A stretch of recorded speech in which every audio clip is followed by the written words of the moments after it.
Sveiki visi. Sveikinuos, kad padaryt greitą įrašą trumpą. Ilgai nekalbėsiu šiandien. Vakar kalbėjau su viena sutikta moterim apie tai, kad jau ilgą laiką žmogus nedirba. Ir dėja gaila, kad neturėjo pajamų draudimą, o kritinių ligų draudimus jos arba nelaimingų įvykių kainą turėjo dar plus ekstra. Jos problemas nedengia, ne? Ir aš iš karto paklausiau, ar sustabdėjai mokėjimus. Ir nežinau, apie ką aš kalbu, ne? Tai dažniausiai draudimai turi tokį ekstra pridėtą priedą. Aš savo klientam jį visada pridedu. Aš žinau, kad yra konsultantai, kurie to dalyką nepridėt prie draudimų, tai visą laiką reikia tikrinti, ar jis yra ar ne. Vadinasi, waiver of premiums. Tai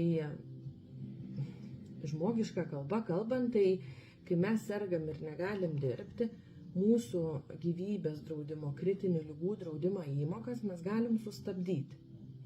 Draudims pilnai toliau veiks, bet nereikės mokėti už patį draudimą, ne? Įmoką sustabdysim, nuimam tam tikram laikotarpiu įmokų mokėjimą, waiver of premiums, ne?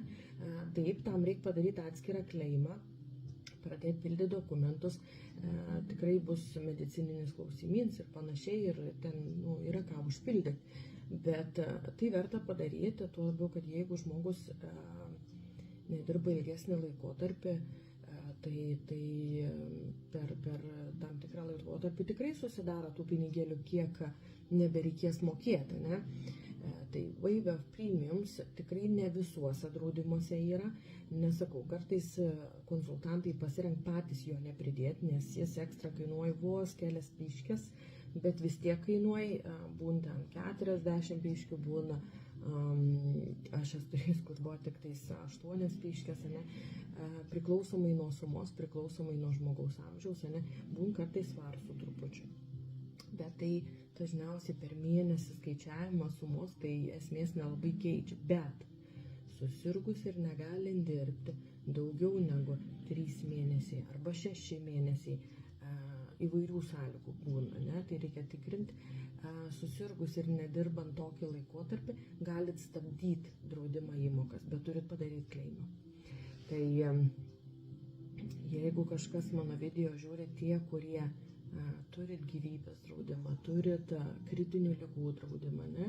Ir dėl kažkokios tai priežasties jūs nedirbat jau ilgą laiką ir vis dar mokat už savo draudimus, tai pasitikrinkit dokumentuose, ar pas jūs nėra waiver of premiums įdėta opcija, tada galimai jūs galit sustabdyti mokėjimus ir jums už draudimą mokėti nereiks, bet draudims galios toliau kaip galiavęs, tiesiog gaunas taip, kad pats draudims už savi praded mokėti. Ir pakol jūs sergat ir nedirbat, jums nereikės daryti įmokų. Tai ekstra pinigėliai, kurie iš tikrųjų susitaupa.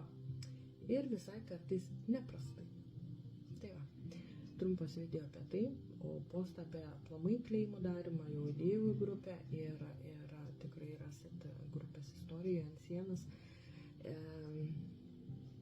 Jeigu kas neaišku, jeigu reikia kažkokių atsakymų arba pagalbos vienom ar kitam žingsniui, tai duokit žinoti.